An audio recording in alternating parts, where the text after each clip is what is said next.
Hello, my name is Corey White, and I'm going to give some recommendations that could help reduce some hazards in the workplace. The workplace that I chose to talk about today is a mechanic shop. The specific mechanic shop I'm going to talk about is located in Bedford, Maine. The mechanic shop is located at the University of New England. This mechanic shop employs 15 full-time employees, which 90% of them are male and 10% are female. Their ages range between 30 and 65, and for full-time employees, their hours typically are 6 a.m. to 3 p.m. And the University of New England as a whole has no safety committee on campus. So for you guys as a safety committee, you're really looking into getting a safety committee on campus. This way, a lot of the hazards will be addressed, will be able to be addressed. For the mechanic shop, there has been about 3 back injuries in the last 5 years related to work-related incidents. The current MOD rate is 0.75. This is really good. In the previous years, the number has been above 1, and mild rate is used to evaluate the safety of a workplace. And for it to now be below 1 means that it's safe. Anything above 1 is kind of not safe, and anything below 1 is safe, and anything like at 1 exactly is neither safe or unsafe. So some of the hazards that were identified through the site analysis were some physiological stress from being stressed and rushed at work. A lot of stress can cause problems in anxiety and dissatisfaction in life in general. A lot of chronic stress is not good. We all have stress, like day-to-day stress, but a lot of chronic stress is not good. Not only does it cause physiological issues, they can also cause problems to your physical health, most importantly, your heart. We also noticed some repetition motion that was involving the wrist and the hand. We also noticed some back problems in the way the employee was standing in his posture when lifting heavy like heavy things like tires. His posture also could potentially cause neck injuries. There was a lot of high sound levels when using tools, and as most were workshop and like mechanic shops, they deal with chemicals, and that can also potentially be a hazard. So after going through the site analysis, some recommendations were made. And first and foremost, we think it's important to start a safety committee on campus.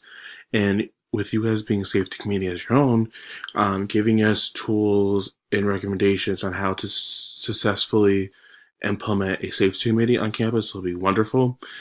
Implementing a safety committee can give us ideas and ways to stop hazards in their track and before they become a problem and any injuries occur.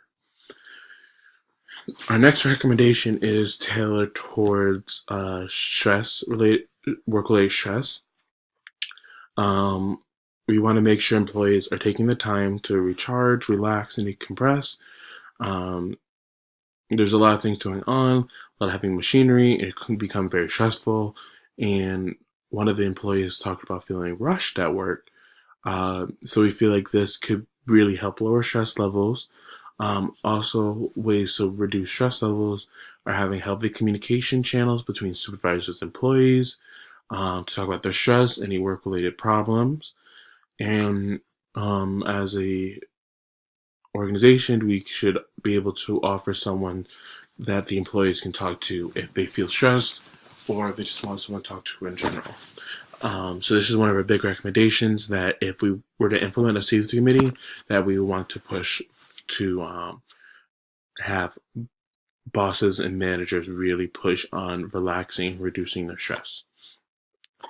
Next, we recommended lowering employees' workload, especially when they become overwhelmed. Um, and because if they start to become overwhelmed, they start to rush, and they try to rush, it can lead to accidents that can be completely preventable. So, lowering workload on employees, especially who need it, would be ideal. And then, if they're able to, you could build up to adding more and more work to them until they're able to find that happy medium where they are not, where they're working enough and making sure they're not slacking, but they're also making sure they're not becoming too stressed out. Some additional recommendations we gave are teach better posture. We noticed that when the employee was picking up the tire, he kind of leaned his back a certain way.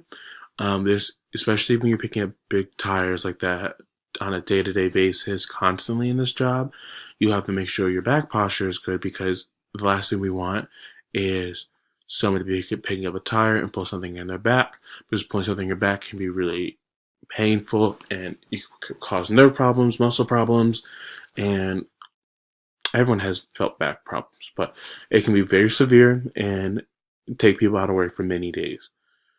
Something also we noticed is when he was doing some work, he was lifting his arms above his head, especially to take the tire off.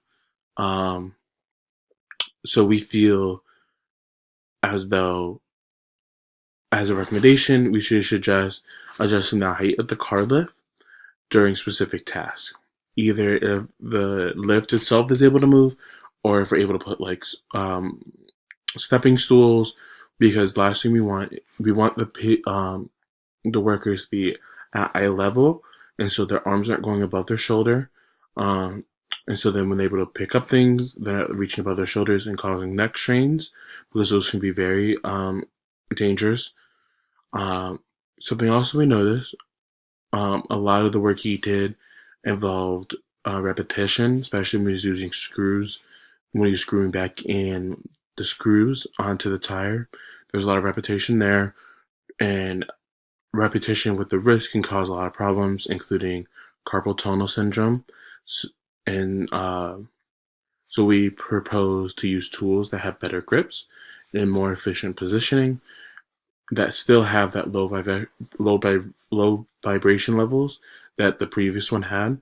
And something also that we read during a study was about air inflatable gloves that work really well with vibration levels and repetition motion.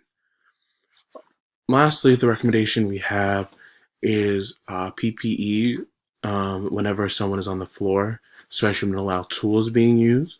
This PPE would be an example of ear protection because the sound level did go up to about 90 dB, and these can be very high levels, and extended exposure to these levels can cause a lot of hearing problems. So just if someone's walking by, they have to make sure they have their PPE on to make sure that doesn't cause a problem and injuries to the ear, even if they're not working on it. If you come really close to it, it can cause problems. So that is all we have. Here are our resources for this project.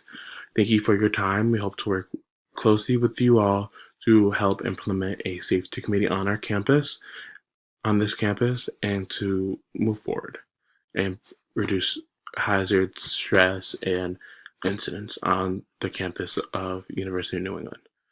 Thank you for your time.